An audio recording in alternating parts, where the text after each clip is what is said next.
Okay, so are you ready? Because the next part is the most important part of today's training. It's LCD software.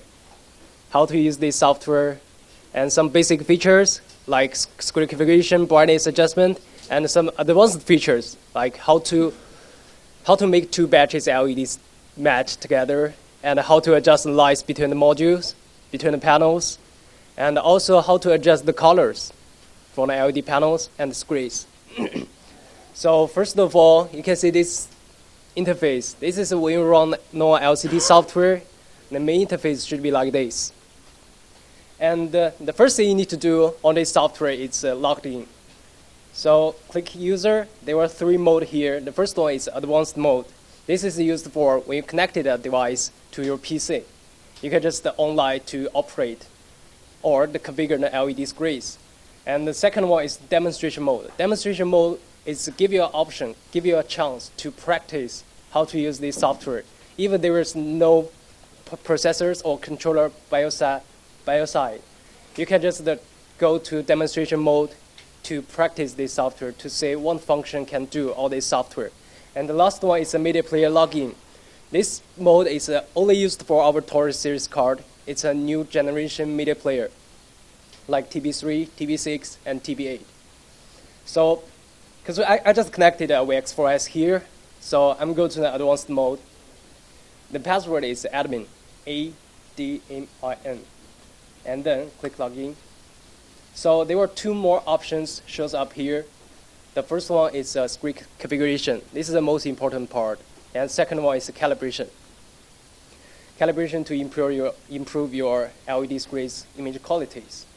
So I'm going to start it from the screen configuration, because this part is, I think it is mostly used in your daily work where you just want to configure a screen. So click the screen configuration. If we just start from 0 and choose the first one, configure a screen, and then go to next, there will be pop up another interface. In this page, there were 3 tabs: sending card, receiving card, and the screen connections. 3 tabs did different things, but after you finished all of those 3 steps, your screen will be like this or this, well configured. So first one is a sending card page. For the sending card page, it's only do 2 things. The first one is set the sending card resolution. The second one is set up the hot backup redundancy. So why we need to change the sending card resolution? Because sometimes if you just connected a source, the source resolution is smaller than your LED screens. Some part will go to black. So we need to customize the resolution, make sure the image can show full screens. So how to change the sending card resolution? There are 2 ways. The first one is here's a presets. You can click here to see some standard presets resolution, like 36.6 by 768 for a standard computer, and also 1080p, and the other resolutions. But if you just want to customize a resolution, check here, customize, and type in whatever you want to set it to, like 2300 or by 500. And then click send to send the resolution to the sending card. Any questions? I'm not going to click set here because I'm not going to mess up this screen here. So I'm just showing you how to do that. So any questions? Changing the sending card resolution.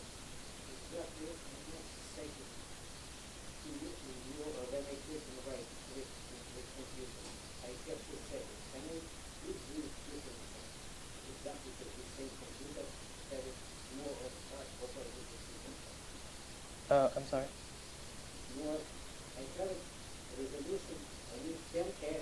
Yeah, 1080p. I have a resolution in my computer, 768.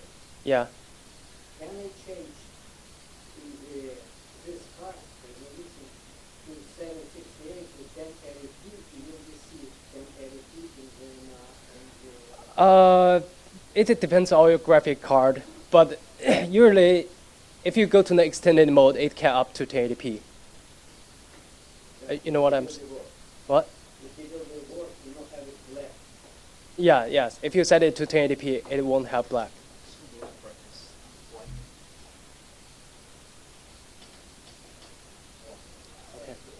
Okay. Take it more down. Very nice. Wow. Yes, I may go to doctor with my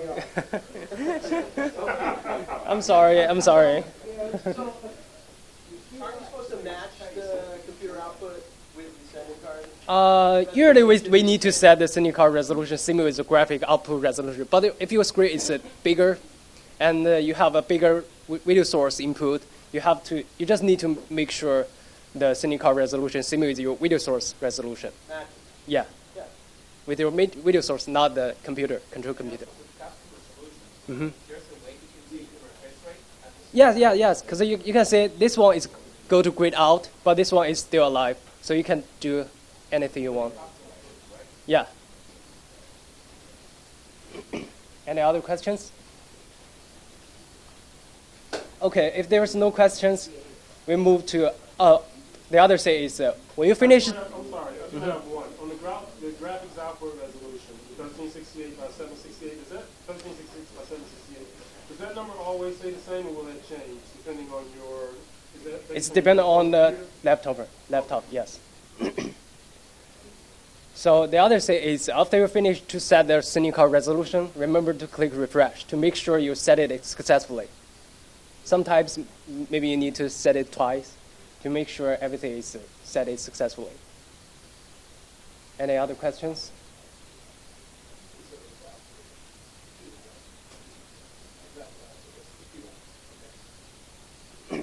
So if there is no questions, we move to the hard backup, redundancy. How to set a redundancy on the software. Because I just introduced the hard backup, the whole structure this morning on the PowerPoint. But how we set up this? So we have 3 ways to set up the hard backup. So first one is a port backup. If you just have one device, one controller, the first 2 ports to drive the screen, the third one and fourth one to do the backup, which means the port backup, you need to do the backup like this. Click add here, and you need to type, the first one is the serial number of the primary sending card, and second one is the serial number of backup sending card. Actually, you just use one controller, one processor here, so both those two type in one. And the third one is serial number of primary port, and the last one is the serial number of the backup port. So for example, if I want to use the third port to back up the first port, I just type in 3 here, 1 here, and click add. So you can see it is already shows on this list.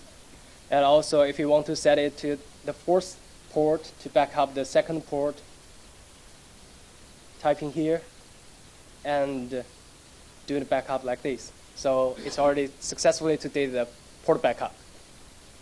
Any questions? Now, when this is done, you don't have to go and map it as a separate screen. It automatically is sending that data redundantly the other direction. No, just send the same mapping file. Okay. Yeah, the system, there was, inside of the processor, there was an algorithm. They will automatically know you go to forward or backwards. Okay. So you just send the same mapping file.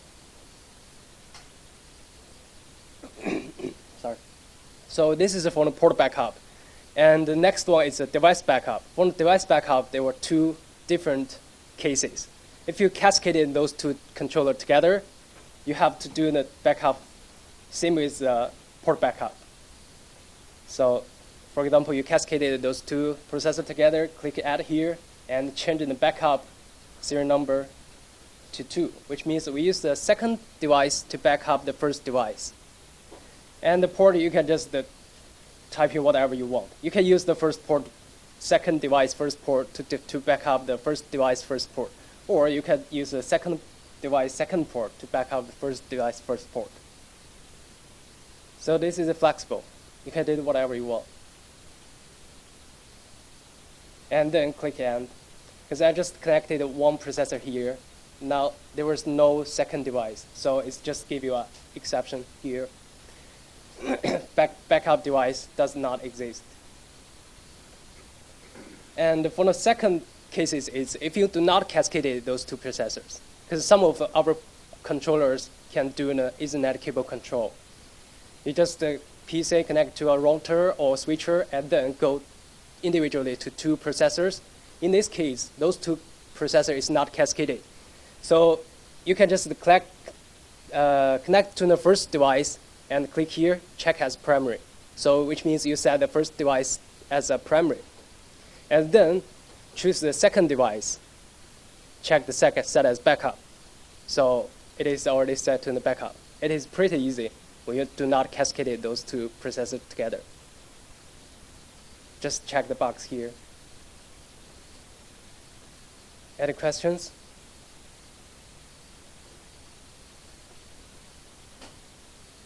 Any question about this page? No? Yeah, this part is just to say it's pretty easy. So if there is no questions, oh, the other thing is when you finish to edit the backup information here, you have to click send and save. Or if you just power cycle or power off, power on your screen, everything is just lost. So remember to click send and save. So For if the redundancy without cascading, mhm. you still just assign the same map to both configurations? Yes, same. And the second tip is receiving card. For this page, there were a lot of technical parameters. But as I know, usually you do not need to care about the parameters. What you usually do is load the file. Because when you get the panels from the LED manufacturer, they give you the configuration file, the correct configuration file.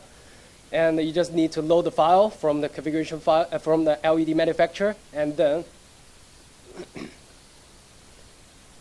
load it successfully, and they just need to send to receiving card. When you send to receiving card, there were two different modes. If you use the same receiving card, same batches LED panels, you can just choose send to all receiving card and click send. So I'm operating this screen here, so you can see the effect of these screens. Send successfully, and make sure the screen shows good, and then click the save. I think this is what you usually do. But what about if you do not have the configuration file from the LED manufacturer, but your screen, your panels, it shows good? You can read the configuration file from the panels. Click here, read from receiving card. And choose the port, because we just have one sending card. So one sending card, port 1, I use the port 1 to drive these screens. And read it from the first receiving card, or you can just read it from second receiving card. And read successfully, click OK. So then you got the configuration file from the panels. And next, you can save it as a backup on your desktop. So here is another button called Save to File. Click this one and give this a name. And then click Save. So you can find this file on the desktop. Next time, if there was any questions on your panels, you can just load this file and send it to the panels. Everything will come back. Now, is there a situation where, let's say, if someone made some adjustments on that particular panel or panels prior to usage and save that as a configuration to that card, if I go in and now pull, let's say I'm on a new show, I have no idea that these people did it. If I pull, instead of, because I don't have my file, and I pull that from one of those panels that's been adjusted, it's going to give me whatever they changed it to, correct? Or does that cache empty out and go after the original Yes, file? if you click Saved, and then you read back the parameters, it's just changed. It's not the original one. Okay. So in all cases, then we might not want to do it. Because I mean, I do this most So of the time. in that I don't case, have a file, but the I always better you have the know if someone screwed it up, then you have to know the smart settings, of course, to go in and reconfigure that panel. Correct? So you do not have this file, configuration Yeah. file. If you don't have it, and let's say someone changed the files of that. Let's say someone tried to do something funky with the wall and it didn't quite work out. Okay, And let me show you. passed on. Let me show you a thing.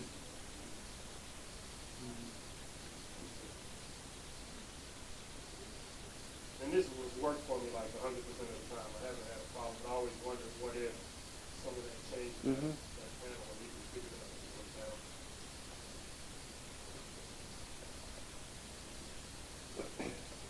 So this is our wrong configuration file. For example, the other engineer just did a change for these panels like this and send the wrong configuration file. The screen go to just messed up. It's broken. So if you didn't click save, you can just do this way. It's pretty easy to put it back. So see in the software what I did. Click Smart Setting, next, and click Cancel. And the screen will come back.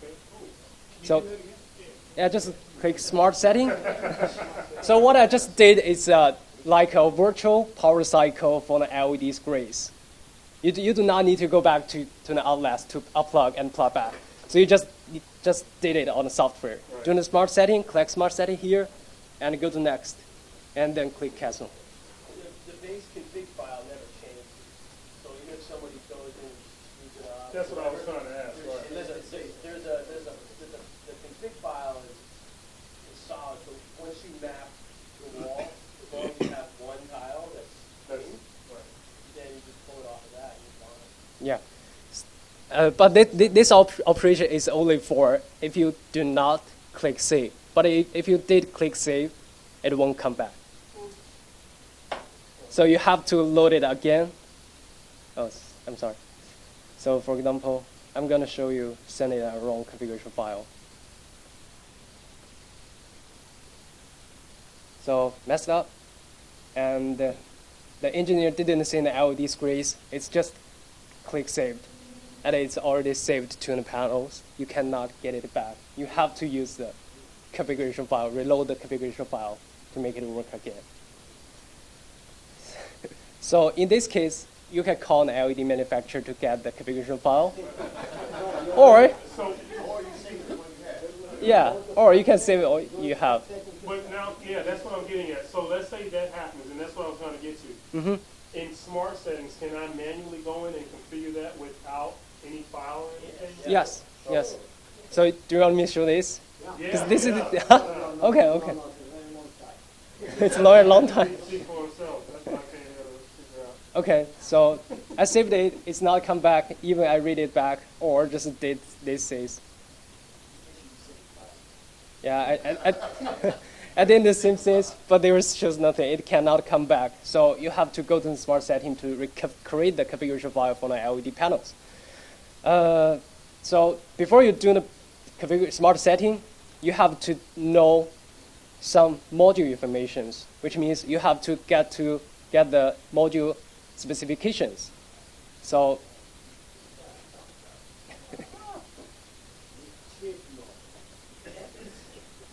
Hey, as an engineer, when you're out there in the field, sometimes you might run into that. You don't want to, but so you can click this button. You can check more details of the module information on this page. So first you need to do what drive IC, what drive chips, all these panels, all these modules. Yeah, this chip. And the size here, the size is module size, not panel size, in the small part of our panels. The module size is 84 by 84. And also we need to know decoding type. All of the information is come from the module specifications. Yes.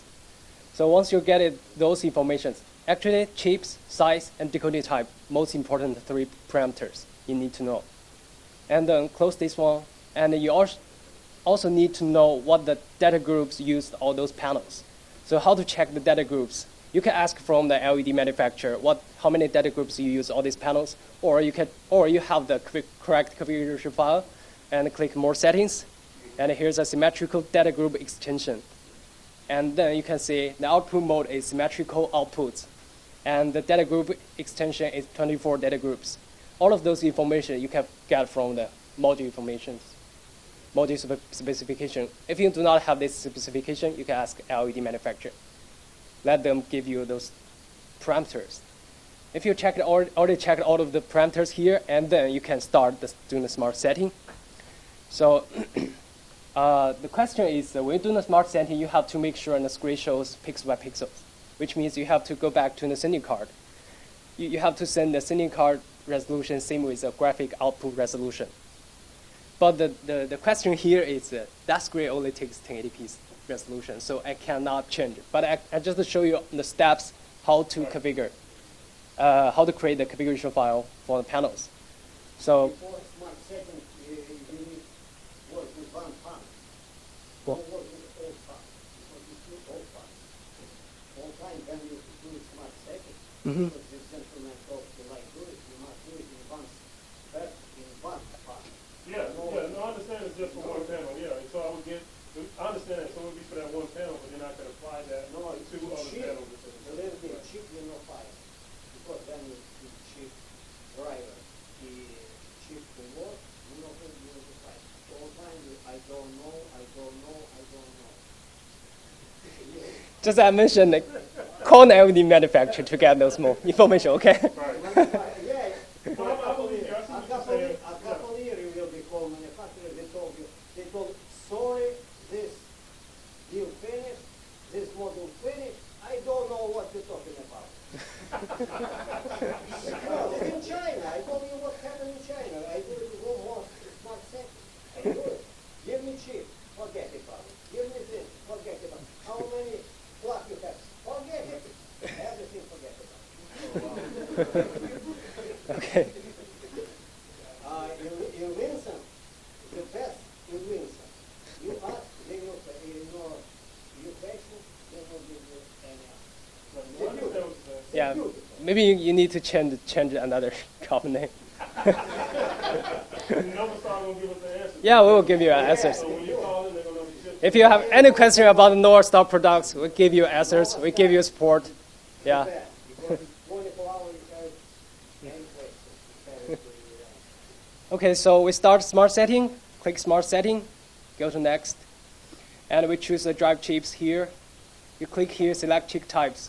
There are a lot of chips in this list, so choose the right one, MBI 5252. And then click OK. And for the data types, 90% panels, it's a parallel type. Just some old, like, a large pixel page, or the old, like 5 years ago or 10 years ago, the modules will be used the serial types, serial drive. So you just choose the parallel drive. And the next part is the module information. What you got it from the module specification, you need to type in here. So first of all, the software asks you what the module type. It's regular or irregular. There was a very quick calculation can work out this module is regular or irregular. It's you use the weights of the modules to divide the 16. If it is can divide it, which means this is a regular module. If it cannot divide it, which means this is irregular. So for the 484, it cannot divide it the 16 correctly. So this is a irregular modules. So choose irregular modules, and there is another block you need to type in. It's the software asks you the number of the drive chips for one scan and one color. There is also another formula here. It's use the weight of your modules to divide the 16. So use the 84 to divide the 16. It should be 5. What? It's more than 5. It's less than 6. So we need to choose 6. Type in 6 here, and then type in the module size 84 by 84. And the decoding type here, we need to choose the right one, because here's a lot of it. So you need to make sure this information. We use the 74HC138. This is the most used in the panels, but sometimes they use different decoding type. So choose the right one, and the bottom two parameters you just keep in default, normal and high, and then go to next. And the software asks you, the color display module is go to black, it's full black, or have something displayed. So for this gray, it's go to black now. So we choose full black and go to next. Software also asks you to correct the colors, because we know each pixels have red, green, blue, 3 colors. So we need to correct the right order of the colors. So we type in, we choose red here. If it is not shows red, you can change to the others here. but it shows red. You just go to next. Green, yes. Blue, yes. And the red B or black.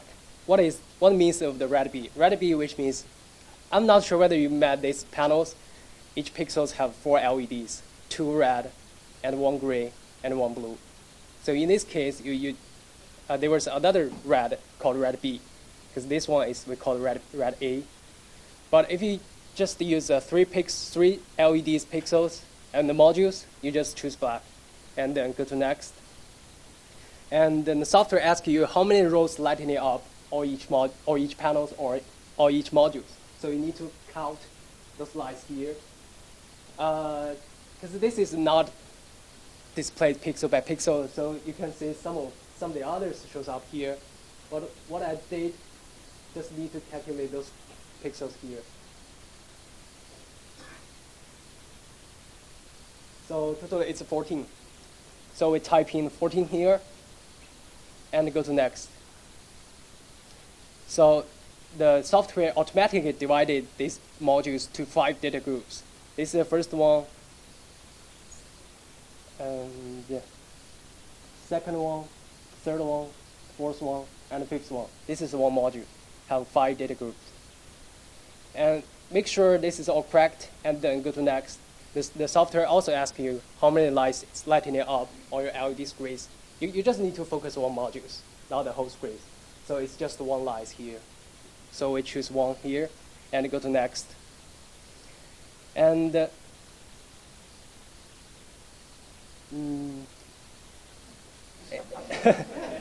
it just as mentioned, it's not displayed pixel by pixel. So the dots here, it's not displayed in the normal ways. So normal should be like this, because I just did a smart setting yesterday. So I know the settings, the mapping of the modules. So it should be started 2 pixels off, which means those two, because we type in 6 drive chips or each modules. So the first 2 pins is not used, so we just click non-pixels twice, and then this dot is coming, and we start from here and go 14, sorry, and then non-pixel twice, 1, 2, 28, and non-pixel twice, 2.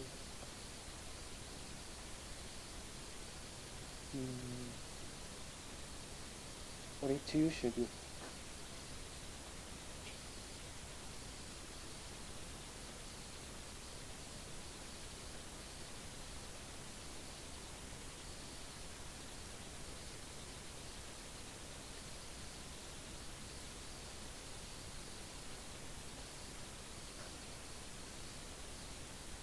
So you're putting in a no point pixel into 16 diodes or something? Yeah, 14. Okay. Every 14 dots.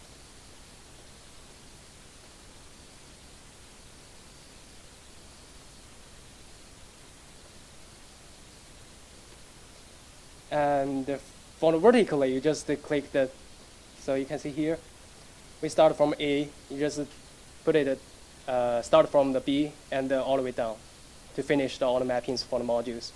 And then click next. So each module is perfectly displayed now. What we need to do next is we need to type in the correct cabinet size. For these panels, it's 2 by 2, which means 4 modules. So the panel size should be 168 by 168. Yes. And we also, remember, we checked the symmetrical output and data groups. We need to check symmetrical outputs and 24 data groups, and then click OK, and you send to our receiving card. So for now, each panel is working good now.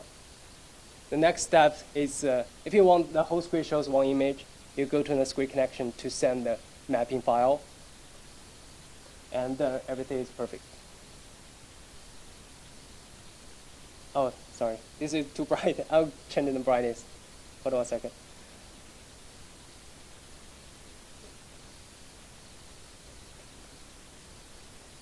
And when you send to hardware, remember to click save. If you do not click save, power cycle lost everything.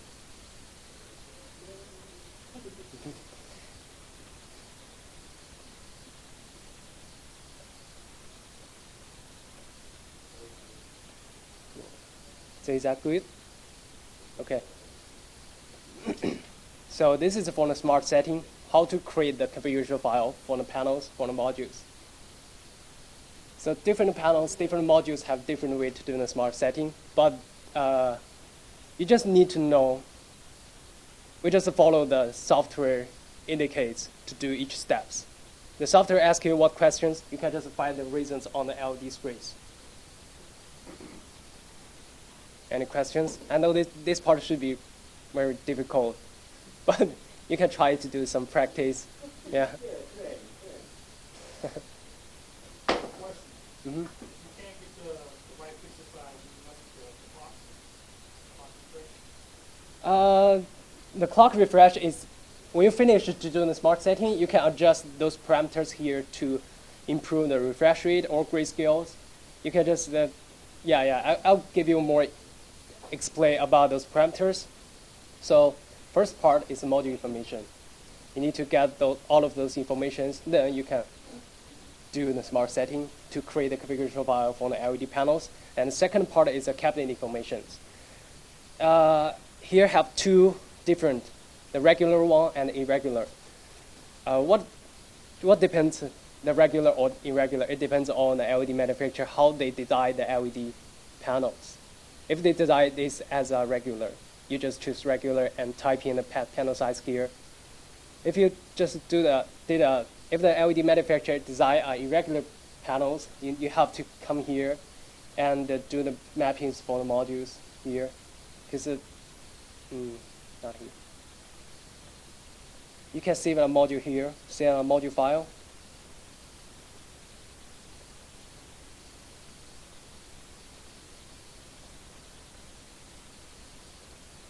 So this module file is what I just saved to desktop. If you have an irregular cabinet, you have to click here and type in the data groups, because we know it have 24 data groups. And then we need to add the module from file. What I just saved the file. And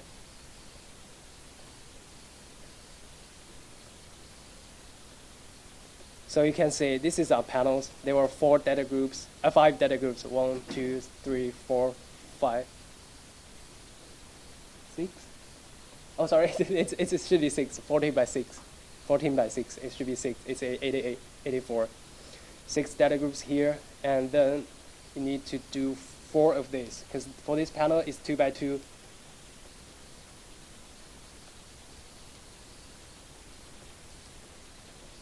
And you can just put it bigger, make sure there is no gap between the modules.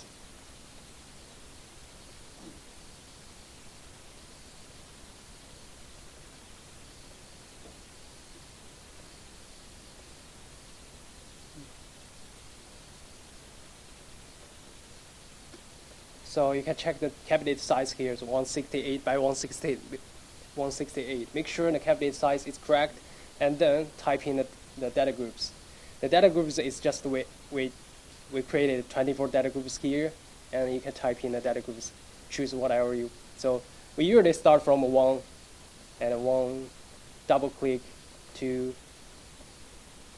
3, 4.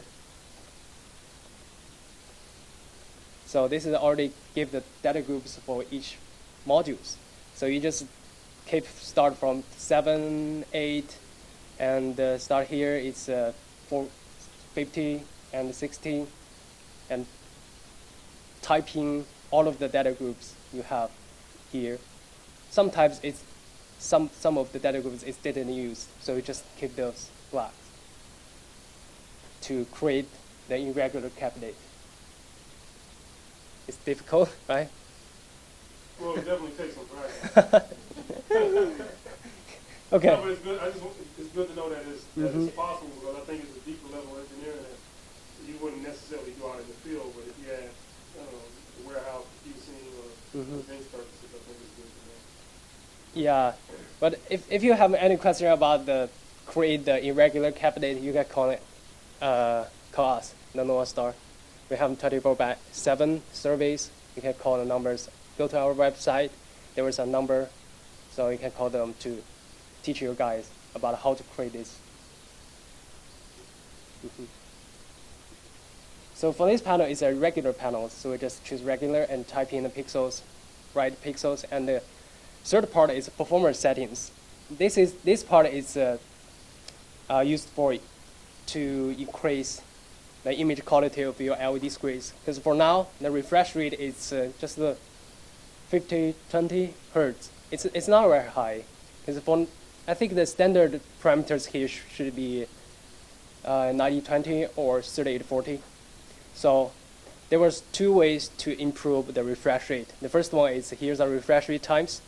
You can choose a higher number, the 4 times. So the refresh rate will be up to 5,000.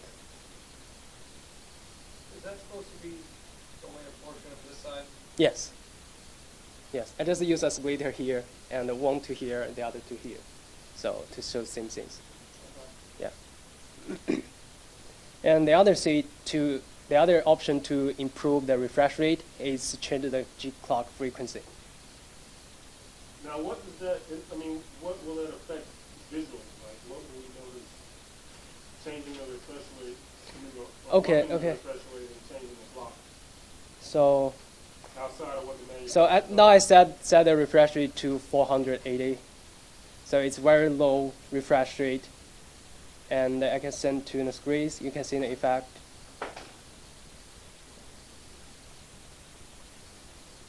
It may not have some different, but if you use your camera to see it, there were some lights, black lights, scrolling on the LED screens. But if I change the refresh rate higher,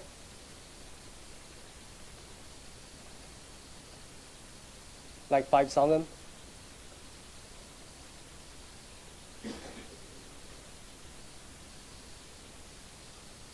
and then you can see in the static image, there was no scrolling lights, black bad lights on LED screens. So we improve the refresh rate. It's for the case if you use a camera to shoot these videos and put it on LED screens, and there was no lights scrolling.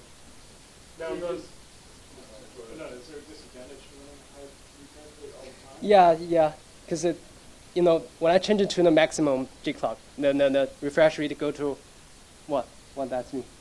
Yeah, 30,000. And if I send it to the screens, and the screen will have flicker issues. You can see. So for these numbers here, we do not recommend it put it very high. The maximum we do not recommend it more than 50.6 here. This is what we recommended maximum parameters for the G clock. now, does the G clock need to be? Does the refresh rate on the one you have on the right, the one that you put up to 4, does that have to be up as well along with the G clock frequency? Here. Yes. So it is already maxed 4, and yeah, you can lower this. Yeah. And those numbers can be adjusted regardless of the panels, right? Because I thought that it depended on. I thought that the hertz and the refresh rate depended on how it came from the manufacturer. So we can adjust those. Yes, those numbers, those parameters, refresh rate, and also the grayscale levels, it depends on what drive IC you use. On the common drive IC, the maximum refresh rate should be 90/20.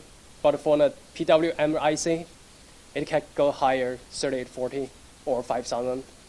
Yeah, it depends on the module design and what drive chips you use.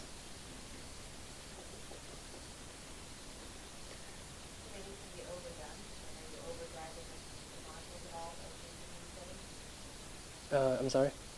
Can the modules be affected negatively by making these changes, or will it just display like that? If you put higher refresh rate, it will make your screen like this. Can it damage it? No, it won't. It won't. If you long time run like this, it will be damaged. Sure, it will damage because it's on LED dots. It's a flash. How So long is a long time? A couple hours, couple days? a couple minutes.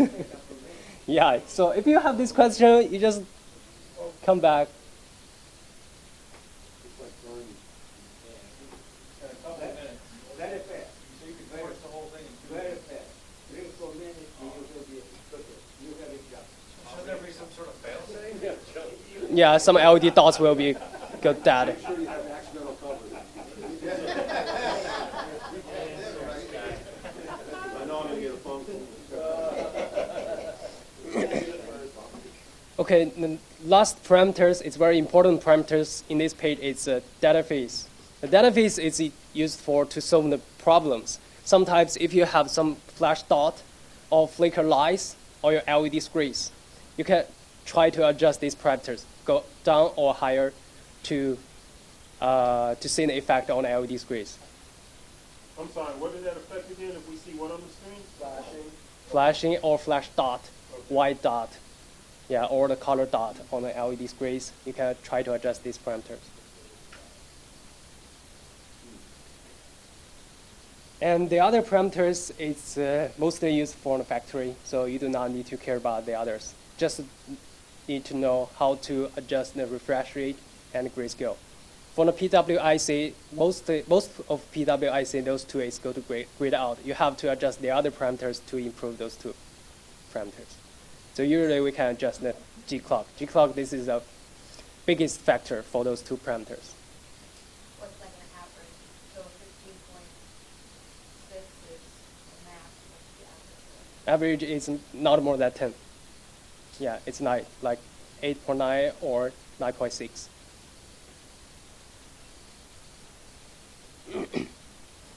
Any other questions? And on this page, did you see this one, this button here? Oh, sorry. You say right now that we can demonstrate how we change assets like a G-Club or something like that. There's another warning that you can give us, like never touch it. That also can be Okay. When you get the configuration file from the manufacturer, usually they just put the perfect parameters on this page. So you do not need to do anything for the original configuration file. Never touch it. Best. Well, I was interested in that, like, one hurdle I have is it'd be nice to take better completion photos of our Apple digital lines, but there's always lines in it and doesn't look good. But this would be a temporary change the settings to get a nice picture. Yeah, you can try to adjust, but what we recommend is if you want to improve the image quality, you can call an LED manufacturer or call us. Do not touch it by yourself, because it is dangerous to mess up, honestly, everything, yeah.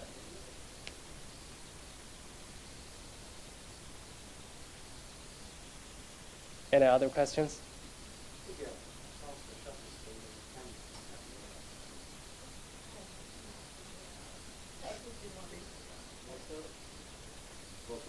What, you talking about Moray on the LED screen?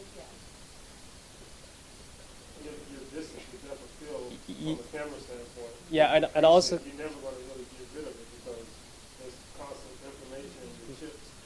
Your chips is constant, and the information from the way that the data is coming through, the lights are flashing on and off, is not. It's inconsistent, so you're always going to get that pattern. I think they have, I don't know, maybe the technology is better now, some higher end stuff to show as, I don't know, you probably know. Do they have stuff that has like some type of polarizing glass on it? for the more issues, we usually recommend that you adjust your cameras. Yeah. The angles or the flash. Separation from the subject and the back of the wall. There's a lot of variables. Yeah. Bring out of focus as much wall as you can. You know what I'm saying? Then that'll help. Actually, DC Pro is actually experts on, on the 4K professional cameras that have done it.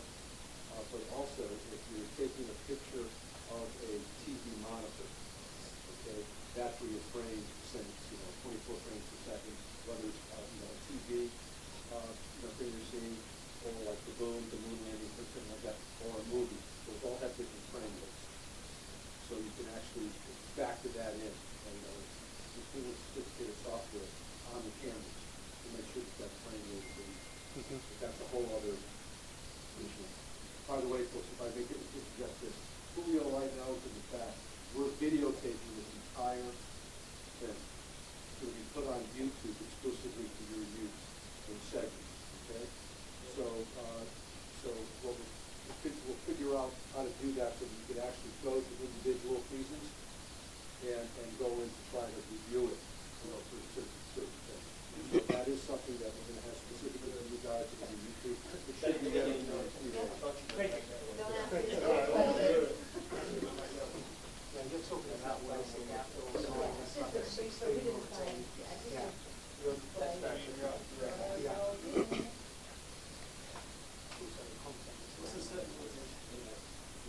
Which one?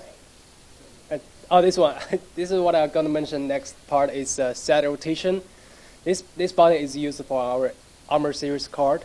It have the one click to do the 90 degree, 180 degree, and 270 degree rotation. Just one click to do the rotation. This feature is only for our Armor series card, not MRV series card, like A8S, A5S, and A10S Plus. I'm sorry. Does Novastar have a repository of config files for certain tiles, so like apps and like, do you guys can you provide any of those config files, or would we have to go to the manufacturer? The better to go to LED manufacturers, yeah, because they already have these files. They just need to send it. But for us, we have to create it. Mm-hmm. If I'm on site, it is pretty easy. I can send the LED screen changes and create the configuration file. But what about I'm remotely?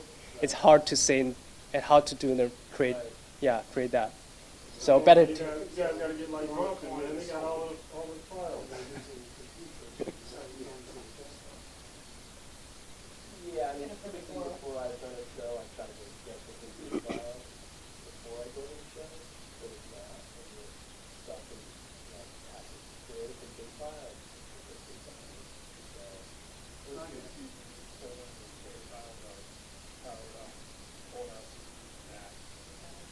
Yeah, you can pull it, right. This is like the worst case But when it happens, your heart sinks and you think you're Yeah, it's the worst case scenario. Right? All right. Any other question about this page? Because we have a lot of things need to talk later, so we are not going to waste time here. So if there is no questions, we got to move to the next part: screen connections. Okay. The screen connection is just give you an option to configure your screens. Because when you send a configuration file on the receiving card page, each panel is perfect, but it's not connected together for a whole image. So you have to go to screen connection and do the mappings. The first thing you need to do is choose how many screens you have. So for now, I have just one, but you can just choose two. And configure here shows screen 1 and screen 2. Those names cannot be changed. But for the Smart LCT, it can change. Our new software, Smart LCT, can change the name here. So we configure the screen 1. We need to type in the column and the rows of the panels here. So for that one, it's 5, 3, and click Reset All. And according to the Cat5 cable, the Ethernet cable connection, physical connection, and doing the mapping here. What we see in the topology here is on the front view, not back. So on the front view, we started from here. And the other thing is before you do the mapping here, you have to change the size here. Because for 168, it's a right size for this panel, so I didn't change here. But if the size is not correct, you need to change to the right panel size here. And then choose the port. We use the first port to drive this wall and start from here.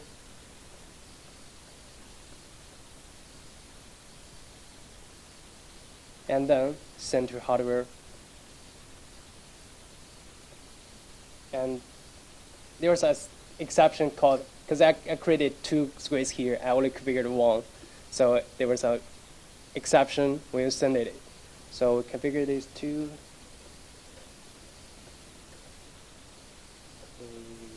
Whatever. So just need to click send to hardware.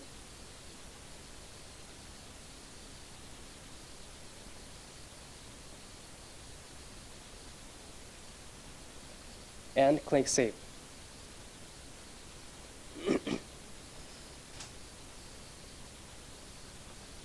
So this is the basic process if you want to configure a screens. There's a lot of other buttons in this page.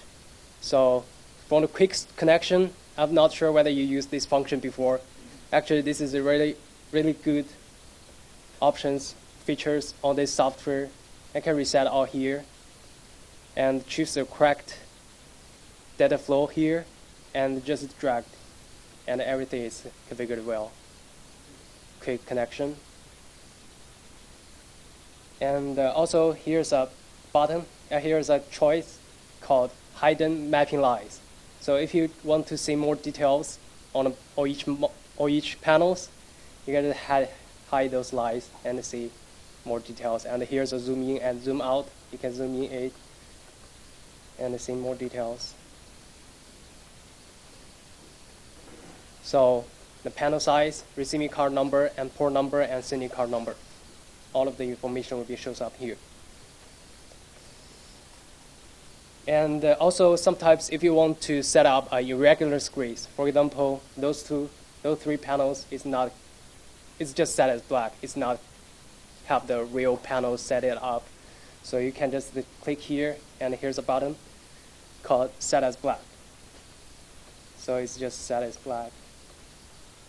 So this function is mostly used for create irregular screens. For example, your screen shapes like this. You can do the mappings, use the set black, do the mappings on the standard screens.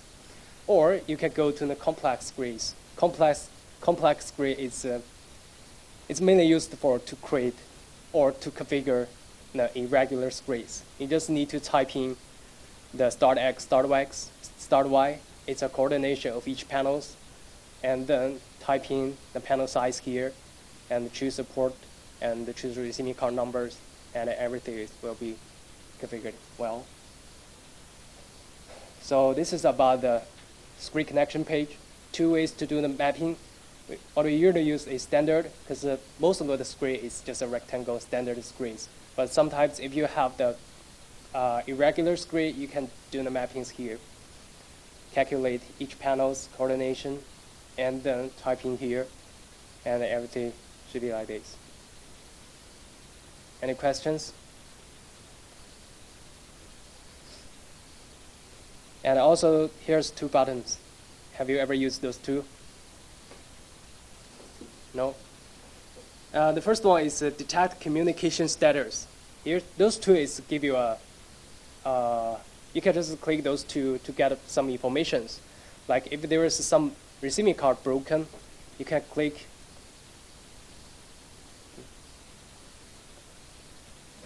You can click here. We detect the screen 1 status. Okay. And here give you a windows, and it shows the status of receiving card.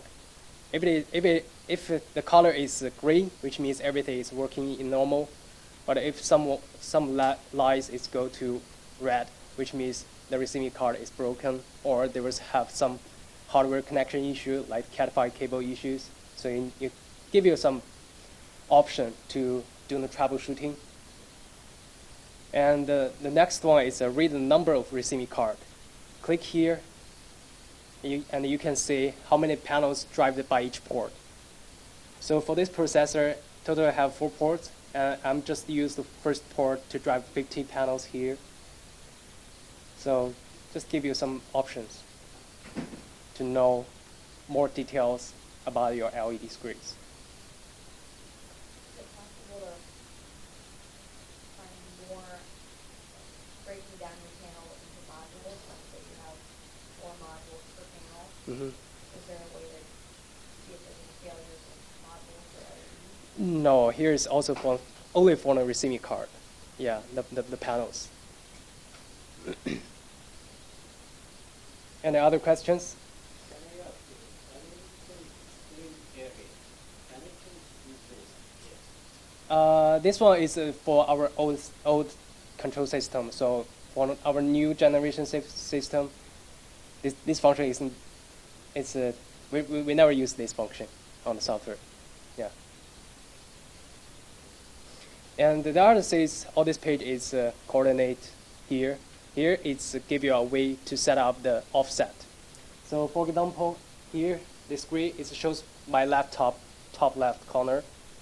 But what about if I want this grid shows the center of my desktop? You can set the coordination here like 300 by 300 and send it.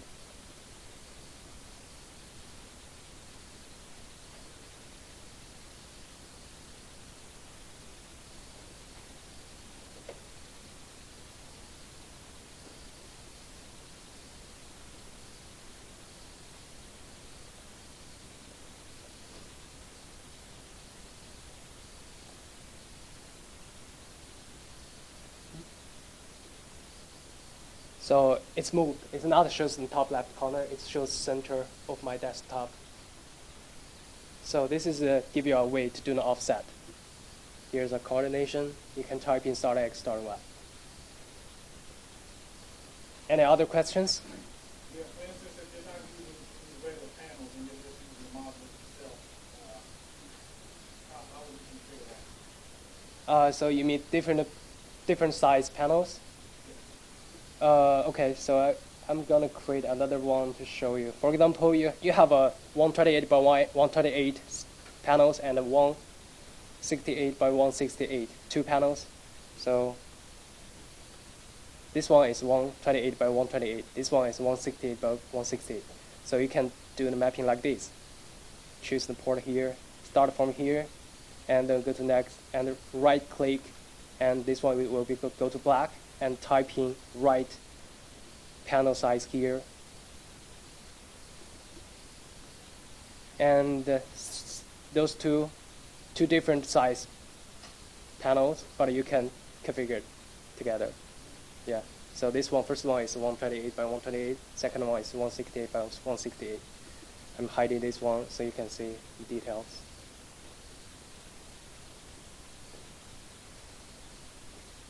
Any other questions? This one is also used for the old screens. Just like I mentioned, there were 4 LEDs for 1 pixel, each pixel. I have a question. I've never done a scenario with it, but I have read about people using different pixel pictures amongst one wall. Mm-hmm. It would have to be separate configurations as well. The original panel configuration, that would have to be separate, right? You mean send the configuration file? Yeah, like the first. Yeah, yes.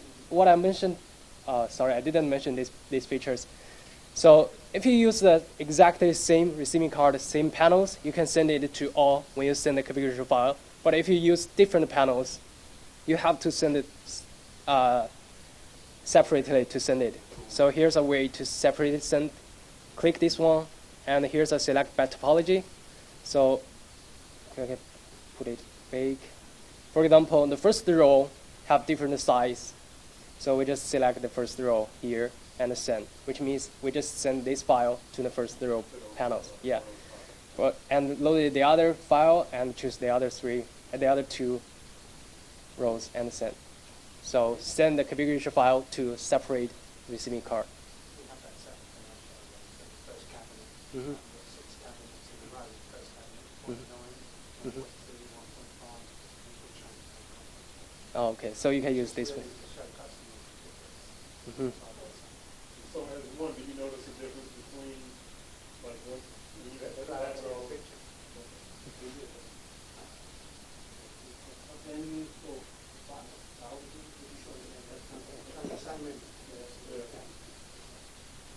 So each panel showing one image, and same image,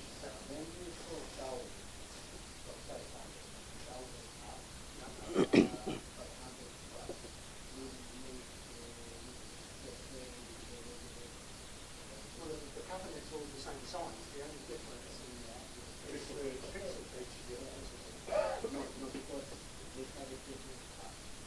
Yeah.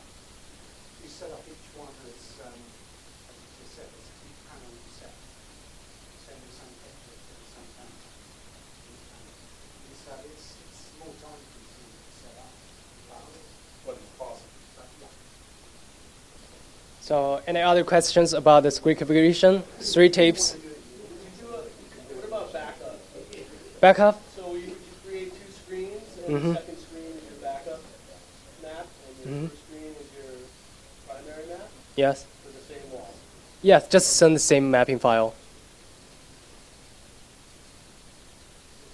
So if there is no question, we move to the next part.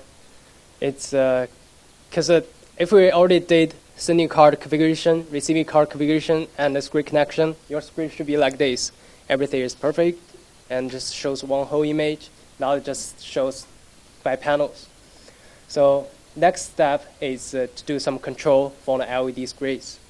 So next button here is a brightness adjustment. So for the brightness adjustment, I just briefly mentioned this morning, we have 3 ways to adjust the brightness. The first one is manually adjust. Drag this bar to adjust the brightness for the LED screens. But I just created 2 LED screens. But what about if you want to adjust those 2 screens together? We have a function called multi-screen management. Here, settings, here's a multi-screen management. And the combined number of a combined screen, we want to combine 2 screens to 1. So we just combined screen number is 1 and click configure and give a name of the combined screen, and we totally have 2 screens here and click configure. So we right click here and we choose the first. So we set this part as a first screen and right click this one, second screen, and click OK. And then go back to brightness. I'm sorry.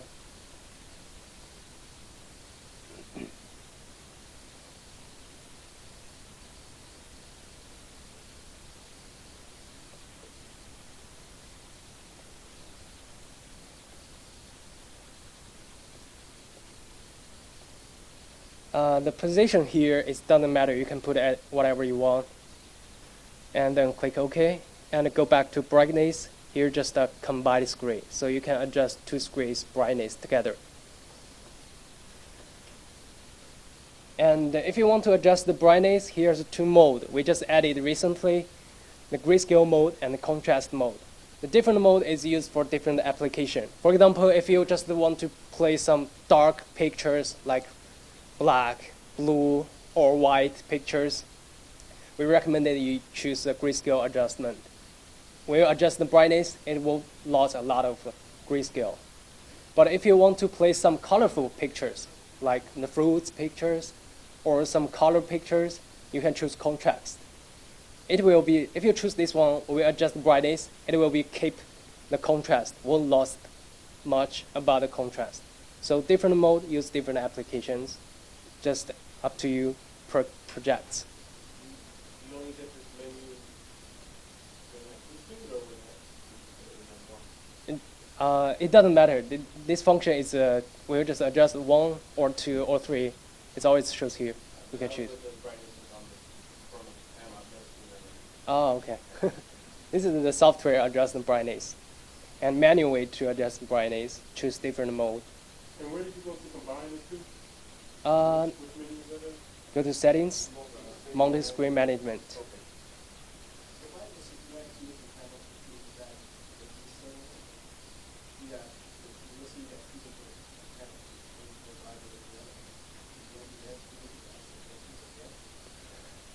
You want matches, 2 batches together?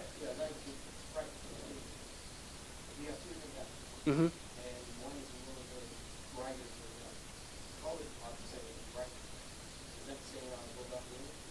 No. There's another way to do that. I'll be introduced later. This is that function you need is called multi-screen and multi-batch adjustment. 2 batches LEDs, make those 2 together, close, color closed, or brightness closed.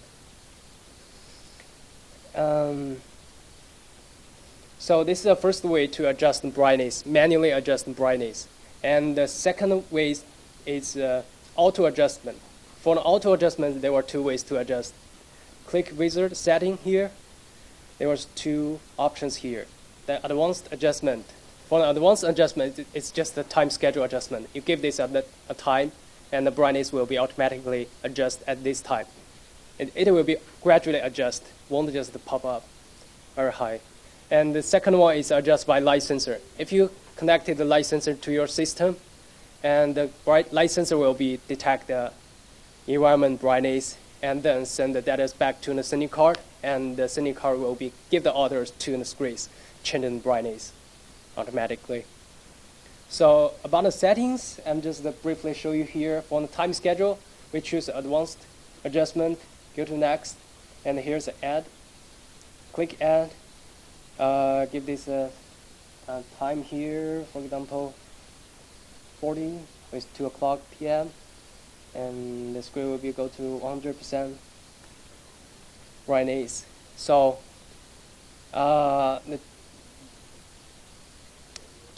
when the time go to the 2 o'clock p.m., the screen will be go to 100% brightness automatically. You do not need to change anything on the software.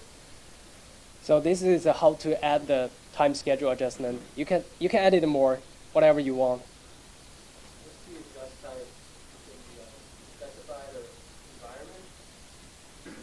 So you mean the light sensor? Yeah, you go add another one.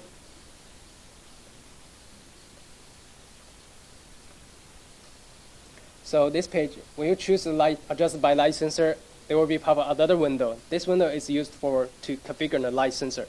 If you connect it correctly to the light sensor to your system, here will be shows the light sensor. There's actually in the last video, right? Mm-hmm. They did show environmental, so if you go back out that. What? Go back to Go back one more. So auto adjustment. There you go. adjust by light. Nope. Oh, Go the to advanced Mm-hmm. add, and then adjust type. Yeah. Environment. Yes. Yes.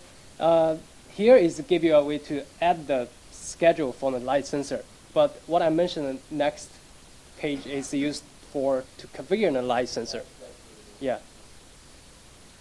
So this page is used for configuring the light sensor. When you connect the light sensor to your system, here shows the serial number of the light sensor, and also you can give the customized to do the subsections. For example, the default is we start from brightness 40 brightness to 80 brightness, and the environment brightness we start from 20 to 12,000. So click here, you can just manually to customize whatever you want. We can start from 20 or 25, and the maximum is 100. And also in the subsections, if you want the LED screen adjusted more detailed, you can just get higher of the number of subsections. The default is 10. You can go to 20, or you can go lower to 5. It just depends. So if we choose 5, here just shows 5 steps for the brightness adjustment. Well, I have not, we do outdoor, black and white sometimes. And this is a rule of mine, because I can't find the sweet spot, right?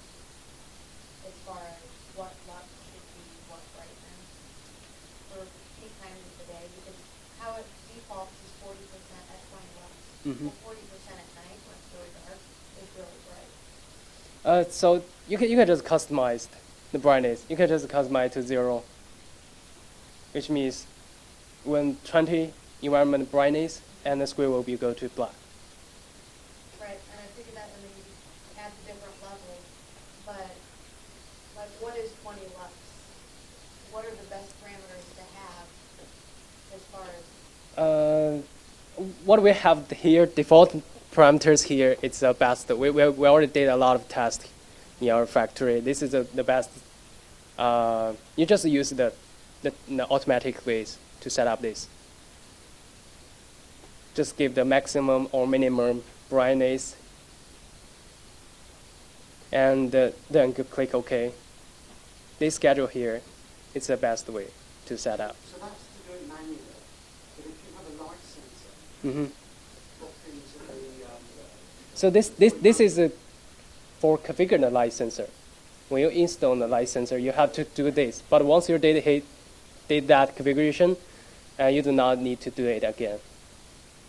You still have to do it even though you've got a license. Yes. You have to configure it. Yes. You establish the level. Yeah. 10,000 lumens outside, that is more than 100%. Of course, if you look at it outside, you can only talk to the nits that are very to the left. Right. The room. That's another issue. It's looking for the- Yeah, I have a question. What about time of the video? I mean, for example, if they're from the OT, you want to change the check if it's detecting the light change. Mm-hmm. But how can you make it quicker? So you mean when the light sensor detected the environment brightness, how to quickly adjust the LED screen's brightness? Okay, so here's a button you can see here. Here's a monitor side. Right click. Here's a brightness advanced setting. And you can change the time. The minimum time is 30 seconds. But the default is 5 minutes. Okay, the factory default is 5 minutes, right? Yeah, 5 minutes. And also I have another question. Mm-hmm. In the last one last project I have of the light sensor, Mm-hmm. Novastar sent me one of 30 meters. Mhm. I need 100 meters. Mm-hmm. So I tried to contact Novastar, and some of they told me that I need to wait to ship the 100 meter cable for the light sensor. But other Nova guy told me that we could find a solution, and we cut the cable and we put a Type 6 cable, and we put it, and it's worked. So some Nova say work, and other Nova say done, but in the field it's worked. So do we work it all the time, or? The question is, if you use a Cat5 cable to transmit those light data, may have some problems. Because what we did on our factory is we put a lot of glue on the side to just do it like waterproofed. But if you just cut it on half, it will have some water inside of the cables. It will be broken the light sensors.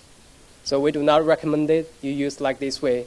But if you want the longer cables light sensor, when you just order this products, you need to talk to salesman. I need 100 meters light sensor. Yeah. So 3 ways to adjust any questions. Adjust the brightness. Can you go to the auto adjustment again? Mhm. For the light sensor? So what's the night mode? And that's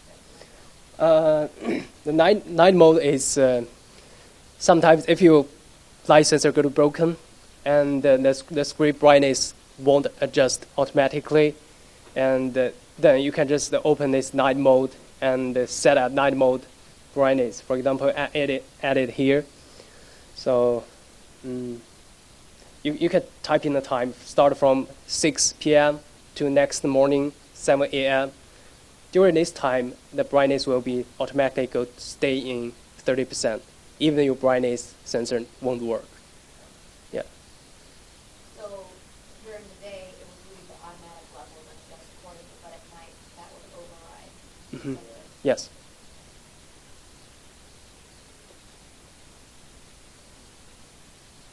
Any other questions?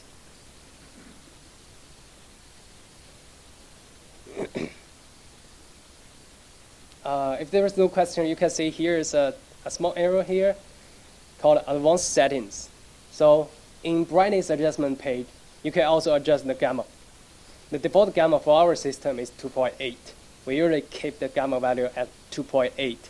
But sometimes some customer want the LED screens, the colors match to the projectors. So they may just lower the gamma value. So you can see the colors just go to a little bit bright, just washed, like water washed.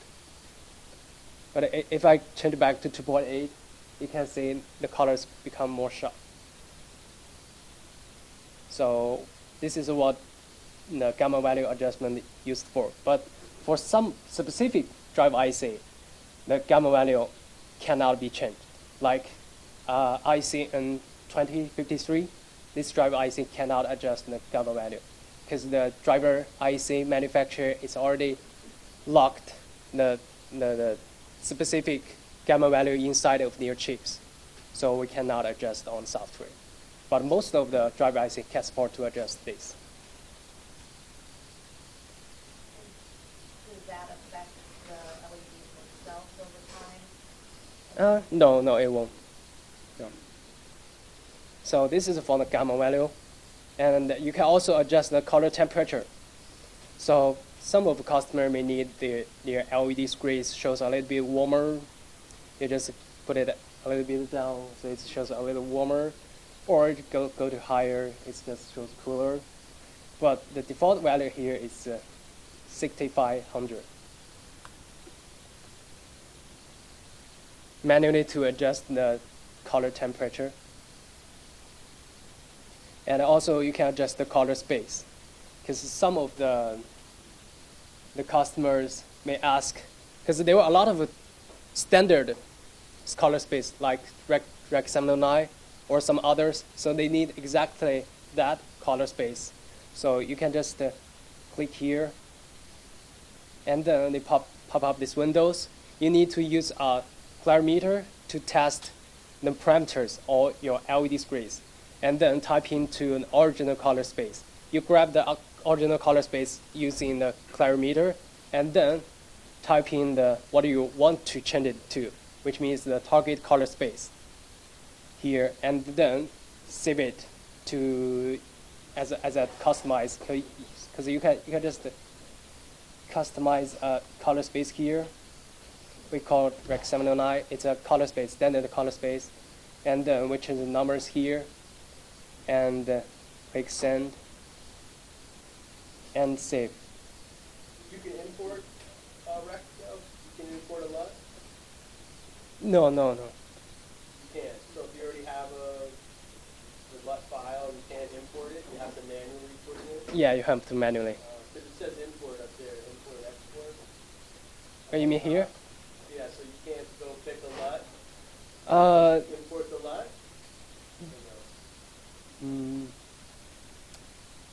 How to say? We do not recommend that you use this way. Okay. Because I think this function is also used for an old system. Because we usually just use the clarimeter, type in the right parameters here, and then type in the target color space here, and manually to set up here. And you already saved a customized color space here, and then you can go back to this page. You can see this here. It will always stand here, unless you delete it.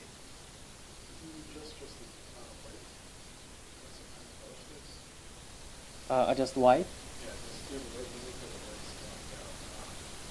You just check here to adjust. I had a question going back to the gamma. But one thing I know, the walls are always much more saturated than this. But I thought gamma just dealt with brightness. Does it also affect the saturation or the actual color values in addition to the contrast of those colors?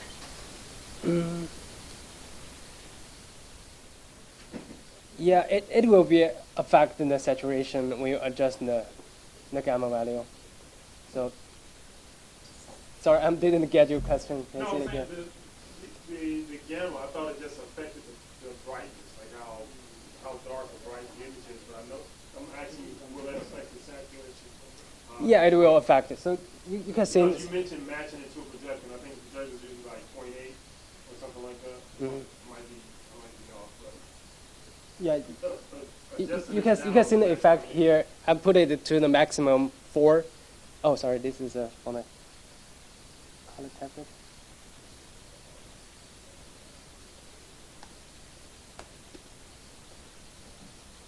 So I adjusted it to the maximum 4. So you can see in the colors, and also the blue. It's very blue. But what about less the color value? Okay. It will affect the saturation. Yeah. So this is all about the brightness adjustment. Any questions? Okay, if there is no questions, I think we can take a 10-minute break. It's a long time to learning. Yeah.